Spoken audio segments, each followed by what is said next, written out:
ఉన్న బంగారాన్ని విడిపించి ఆ రోజు ఆన్లైన్ రేటుకే మేము కొంటాం. Sharma gold company. నమస్కారం, సుమన్ టీవీకి స్వాగతం. ద్వాదశ రాశుల వారికి ఈ మే మాసం అంతా ఏ రకంగా ఉండబోతుంది, నవగ్రహాల స్థితిగతులు ఎలా ఉన్నాయి, ఎటువంటి ఫలితాన్ని అందిస్తున్నాయి అనే విషయాన్ని తెలియజేసేందుకు మనతో పాటు ఉన్నారు జ్యోతిష్య రత్న, జ్యోతిష్య చక్ర వైభవ నిపుణ డాక్టర్ రాళ్లపల్లి రవికుమార్ గారు మనతో పాటు ఉన్నారు. గురుగారు నమస్కారం అండి. నమస్కారం. గురుగారు, ద్వాదశ రాశుల వారికి ఏ రకంగా ఉండబోతుంది మే మాసం అంతా అనే విషయాన్ని తెలుసుకునే ముందు నవగ్రహాల స్థితిగతులు ఏ రకంగా ఉన్నాయి వాళ్ళ మొత్తం అంతా కూడా. రవి గ్రహం వచ్చేసి మనకి వృషభ రాశిలో ఉన్నారు. అలాగే కుజుడు వచ్చి మనకి మీన రాశిలో ఉన్నారు. అలాగే రాహు వచ్చేసి మనకి అదే మీన రాశిలో ఉన్నారు. అలాగే గురువు వచ్చి మనకి 1 మే నుంచి గురువు మారుతున్నాడు కాబట్టి గురువు మనకి వృషభ రాశిలో ఉన్నారు. అలాగే శని స్వస్థానమైన కుంభరాశిలో ఉన్నారు. అలాగే శుక్రుడు వచ్చేసి మనకి మేషరాశిలో ఉన్నారు. కొన్ని రోజులు మే 15 తారీఖు తర్వాత నుంచి మటుకు వృషభ రాశిలోకి వస్తాడు. అలాగే ఆఖరిగా వచ్చి బుధుడు వచ్చేసి మటుకు మనకి వృషభ రాశిలోకి వస్తాడు. ఇప్పుడు మనకి నర్మదా నది పుష్కరాలు కూడా స్టార్ట్ అండి 1 మే నుంచి. మనం ఎప్పుడైనా సరే ఒక రాశి నుంచి ఇంకో రాశికి గురువు మారినప్పుడు ఎలా చూసుకోవాలంటే, పుష్కరాలు ఎప్పుడైతే ఆరంభం అవుతాయో ఆ రోజు నుంచి మనకి గురువు ఒక రాశి నుంచి ఇంకో రాశిలోకి మారుతున్నట్టు అన్నమాట. బట్ 1 మే నుంచి మటుకు మనకి వృషభ రాశిలోకి గురువు ప్రవేశించాడు. ఈ సంవత్సర కాలం అంతా కూడా మనకి కేవలం ఒక సంవత్సర కాలం ఉంటాడు. సంవత్సర కాలం. అందుకే 12 రాసులు కాబట్టి 12 ఒక్కొక్క సంవత్సరం కలిపితే పుష్కర కాలం అంటారు మనం. సో అందుకే 12 సంవత్సరాలకి పుష్కరం అంటారు. గురుగారు, కుంభరాశి వారికి మే నెల ఎలా ఉండబోతుంది? మరి కుంభరాశి వారికి ఏలినాటి శని నడుస్తుంది కదా, సో ఏ రకంగా ఉండే అవకాశం ఉంది ఈ మాసం అంతా వారికి? కుంభరాశి అనగానే మనకి ధనిష్ట 3-4 పాదాలు, శతభిషం 1, 2, 3, 4 పాదాలు, పూర్వభద్ర 1, 2, 3 పాదాలు, ఈ నక్షత్రాల సమూహం అంతా కూడా మనకి కుంభరాశిలోకి వస్తుంది. కుంభరాశి వారికి మీరు చెప్పినట్టు ఏలినాటి శని పరిపూర్ణంగా ఉందని చెప్పుకోవాలి. ఎందుకంటే రాశిలోనే ఉంది. అంటే 2.5 years మనకి మకర రాశిలో అయిపోయింది. ఒక 1.5 కుంభంలో కూడా అయిపోయింది. ఇప్పుడు 4 ఏళ్ళు అయిపోయినట్టు, ఇంకా 3.5 సంవత్సరాలు ఉంది. సో కరెక్ట్గా పీక్గా ఉంది, పీక్లో ఉంది, మధ్యలో ఉంది. అలాగే గురువు వచ్చేసి 4th హౌస్లో ఉన్నాడు. గురువు కూడా ఒక 60% బలం. రాహు మటుకు ద్వితీయంలో ఉన్నాడు. అది కొంచెం డేంజర్ అని చెప్పాలి. అష్టమంలో కేతు ఉన్నాడు. అష్టమ స్థానం ఆయుష్, యాక్సిడెంట్స్కి స్థానం. కానీ ఛాయాగ్రహం అయిన కేతు ఉన్నాడు కాబట్టి పర్వాలేదండి, అంత ఇదేం లేదు. అయినా కూడా వీరు కొంచెం వెహికల్ డ్రైవింగ్ జాగ్రత్తగా చేస్తే మంచిది. ఇంకా సంవత్సరం కాలం పాటు అష్టమంలోనే కేతు ఉంటాడు కాబట్టి. అలాగే ద్వితీయ స్థానం అంటే రాహు ఉన్నాడు. ద్వితీయ అంటే ఏంటి? మామూలుగా ధనస్థానం, కుటుంబ స్థానం, వాక్స్థానం, నేత్రస్థానం. ధనానికి ఇబ్బందులు ఉంటాయి. పాపగ్రహం ఇప్పుడు మన అదే గురువు ఏమంటాం, 2వ స్థానం, 5వ స్థానం, 7వ స్థానం, 9వ స్థానం, 11వ స్థానంలో ఉంటే గురుబలం. మరి అదే గురువు ద్వితీయ స్థానంలో ఉంటే ఎంత హెల్ప్ చేస్తున్నాడు. కానీ అదే పాపి చెడ్డగ్రహం అయిన రాహు ద్వితీయంలో ఉంటే వాక్కులో ఇబ్బందులు, అనుకోకుండా ఎవరైనా ఏదైనా అనేయడం, స్ట్రైట్ ఫార్వర్డ్గా ఉండి ఏదైనా 4 దులిపేయడం, ఇవన్నీ జరుగుతాయి. అవన్నీ అనవసరంగా మనకి శత్రువులు పెరగడం, ఏడుపులు పెరగడం, మనలతో దెబ్బలాట జరగడం అనేది జరుగుతాయి. సో వాక్ అయిపోయింది. ధనస్థానం కూడా ద్వితీయ.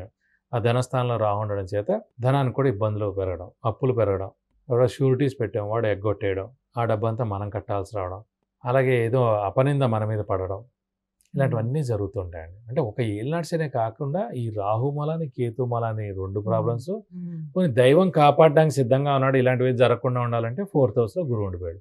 దైవబలం, దైవానుగ్రహం, గురుబలం కూడా కామ్గా ఉండిపోయాయి. సో ఇంకా జాగ్రత్తగా ఉండాలి ఈ సంవత్సరం కాలం పాటు. కనీసం ఈ సంవత్సరం కాలం పాటు జాగ్రత్తగా ఉంటే, ఫస్ట్ ఆఫ్ ఆల్ రాహు ద్వితీయం నుంచి రాశిలోకి వచ్చేస్తాడు, కేతు సప్తమంలోకి వెళ్ళిపోతాడు, గురువు పంచమంలోకి వెళ్ళిపోతాడు. సో ఈ సంవత్సర కాలం పాటు మనం మౌనంగా ఉండడం ఉత్తమం. ఏలినాటి శని మూలాన్ని స్థానచలనం, ఉద్యోగ మార్పు, ఇల్లు మార్పు, లేదంటే ట్రాన్స్ఫర్ అవడం, లేదంటే వేరే ఊళ్ళో జాబ్ రావడం, ఇవన్నీ జరుగుతాయి. అలాగే ఆరోగ్యం, ఆయుష్, ఇంట్లో పెద్దవాళ్ళు, చిన్నపిల్లల ఆరోగ్య ఆయుష్ విషయంలో జాగ్రత్త. శని కూడా జన్మ రాశి అంటారు కదా, జన్మ రాశిలోనే ఉన్నాడు. జన్మ రాశిలో ఉన్నారు కాబట్టి ఇంకా 50% ఎఫెక్ట్ ఉంది. స్వస్థానం అయ్యాడు కాబట్టి, కుంభరాశికి అధిపతి శని అయ్యాడు కాబట్టి, స్వస్థానంలో ఉన్నాడు కాబట్టి 50% ఎఫెక్ట్ ఇస్తున్నాడు. అదే మేషం కానీ, వృశ్చికం కానీ, సింహం కానీ అనుకోండి, చాలా ఎఫెక్ట్ ఉంటుంది ఆ రాశిలో కనుక శని ప్రవేశించినప్పుడు. సో ఇక్కడ ఇంకా 50%కే ఇన్ని ప్రాబ్లమ్స్. అద్వితీయంలో రాహు ప్రాబ్లం, కేతు అష్టమంలో ఉండడం ప్రాబ్లం, గురువు చతుర్థంలో ఉన్నందుకు గురుబలం అయితే అంత లేదు, 50% ఉంటుంది. సో అందుగురించి అంటే మనం మౌనంగా ఉండడం ఉత్తమం. హార్డ్ వర్క్ చేయడం, ఎవరితో కలవకపోవడం, తక్కువగా మాట్లాడడం, ఎక్కువగా మనం ఏదో ఒక మాట వేరే వాడి దగ్గర చెప్పామనుకోండి, మనకి శత్రువు మనకి మిత్రుడికి మిత్రుడు అవ్వచ్చు, గుర్తుపెట్టుకోండి. అదే రూల్. మనకు ఎవడైతే శత్రువు ఉన్నాడో వాడి గురించి మన మిత్రుడితో మనం చెప్తాం, కానీ మన మిత్రుడు ఆ శత్రువుకి మిత్రుడు అవ్వచ్చు. సో ఇవన్నీ తీసుకెళ్ళి వాడికి చెప్తాడు.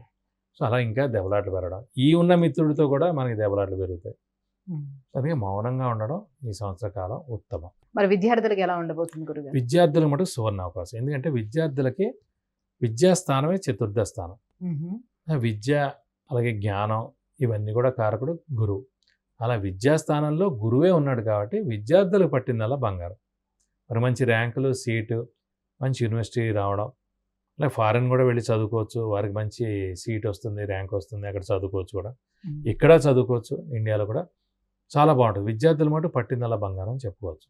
మరి సంతాన పరంగా ఎలా ఉంటుంది? గృహయోగం ఉంటుందా వీళ్ళు? గృహయోగం మాట 100% అండి. ఎందుకంటే గృహయోగం, వాహన యోగం, విద్యాస్థానం, తల్లి స్థానం, సౌఖ్యస్థానం, ఈ 5 కూడా చతుర్థ స్థానం అంటారు. సో సౌఖ్యం బాగుంటుంది, తల్లికి ఏ ప్రాబ్లం లేకుండా ఉంటుంది, తల్లి యొక్క బ్లెస్సింగ్స్ పరిపూర్ణంగా ఉంటాయి. అలాగే వాహనం ఖచ్చితంగా కొంటారు. విద్యార్థులకి సువర్ణావకాశం, విద్య బాగా వస్తుంది. అలాగే గృహయోగం, చతుర్థ స్థానంలో గురువు ఉన్నందుకు ఖచ్చితంగా ఈ సంవత్సరం కాలం లోపల ఎప్పుడైనా సరే గృహం కొనేందుకు అవకాశాలు 100% ఉన్నాయి. మరి ఇంకా ఎటువంటి పరిహారాన్ని పాటించుకోవాలి? ఎందుకంటే ఇటువైపు శని అనుకూలించట్లేదు, గురువు అనుకూలించట్లేదు, రాహుకేతులు అంతా ఇబ్బంది ఉంది కాబట్టి. సో మరి ఏ దైవారాధన చేసుకోవాలి, ఎలాంటి పరిహారాన్ని వీళ్ళు పాటించాలి? సో వీరికి మటుకు శనినే పట్టుకోవాలండి. ఎందుకంటే ఏలినాటి శని ఉధృతి ఎక్కువగా ఉంది కాబట్టి ప్రతి శనివారం ఉపవాసం ఉండడం, అలాగే ఒక శనివారం రోజు రక్తదానం చేయడం, అలాగే వెంకటేశ్వర స్వామిని, ఆంజనేయ స్వామిని ఎక్కువగా ఆరాధించడం, ప్రతిరోజు వెంకటేశ్వర స్వామి, ఆంజనేయ స్వామి అష్టోత్తరం చదువుకోవడం, వెంకటేశ్వర స్వామి గుడికి వెళ్ళి బుధవారం రోజు 40 ప్రదక్షిణాలు, ఆంజనేయ స్వామి గుడికి శనివారం రోజు వెళ్ళి 40 ప్రదక్షిణాలు, అలాగే వడమాల సమర్పించడం, అలాగే సింధూర పూజ, తమలపాకుల పూజ చేయిస్తే కనుక శని యొక్క దోషం మొత్తం తొలగిపోయి మీకు అన్ని విధాలా మంచి చేకూరుతుంది. గురుగారు, కుంభరాశి వారికి ఈ మాసం అంతా ఎలా ఉండబోతుంది? ఎలాంటి పరిహారాన్ని పాటిస్తే వీళ్ళకి బాగుంటుందన్న విషయాన్ని తెలియజేసినందుకు ధన్యవాదాలు. నమస్కారం. విద్య, ఉద్యోగం, వాహనం, వ్యాపారం, వివాహం, ఆరోగ్యం, ఆర్థికం, గృహం వీటన్నిటికీ సంబంధించిన విషయాలను తెలుసుకోవాలంటే కింద స్క్రోల్ అవుతున్న నెంబర్కి వాట్సాప్ మెసేజ్ చేసి గురువు గారి అపాయింట్మెంట్ ను పొందవచ్చు.